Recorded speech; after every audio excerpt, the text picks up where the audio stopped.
We are very excited to be here with Nikolas Juretic from the Friuli region of Italy, or you might argue Slovenia, if that's okay.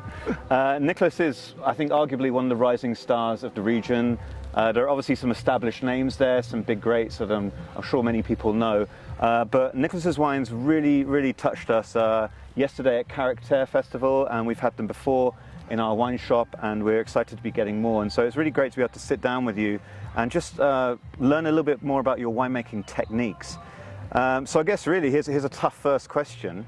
How do you manage to capture so much soul in the wines that you make? Is this about viticulture or is it in the cellar? Yeah, thanks for the question. I think, like you said before, winemaking technique I don't think is such an important thing in this case. We focus a lot on the vineyards we have.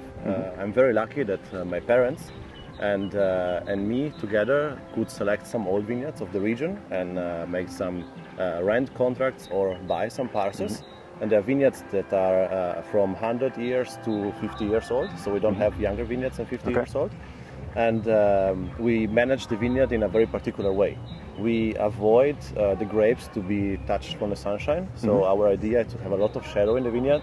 We rarely cut the grass. We try to help the biodiversity, natural biodiversity. We don't use cover crops, we just use spontaneous herbs. Oh really? Okay. We have a lot of fruit trees around the vineyards, so this also is an additional shadow, and plus we never trim the canopy. So you know, when the plants are growing in summer, instead of cutting them like a hedge, we just keep them free. And this helps help us to harvest very late. And of course this is important because the whole phenolic structure of the wines are very ripe. So I'm not scared of the sugar levels, not scared of alcohol. My wines a lot of times have good alcohol levels.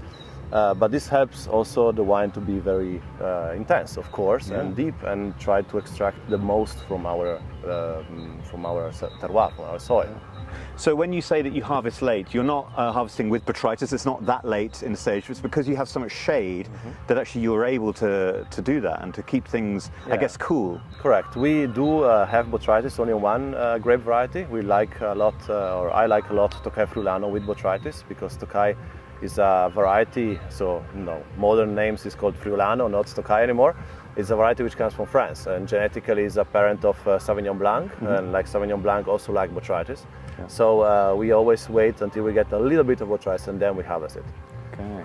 Yes, because also in that moment the phenolic ripeness is at the peak, and thanks to the botrytis you have also a little different touch inside the wine, so I like it a lot. I don't wait until it's 100% botrytis. Yeah.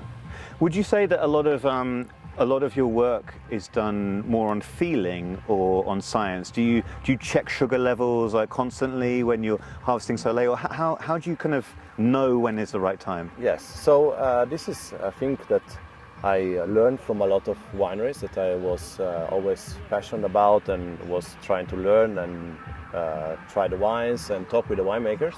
And I noticed that actually all this technology before the harvest and also then in the cellar, of course, is not really, we don't really need it. And also a festival like Character is showing us that we don't need so much science and so much chemistry to make these wines.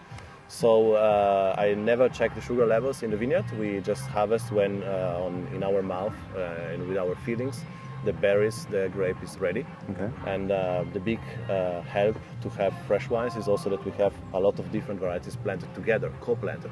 So our co-plantations. Yeah. And that's why sometimes you have some varieties which have more acidity, some less.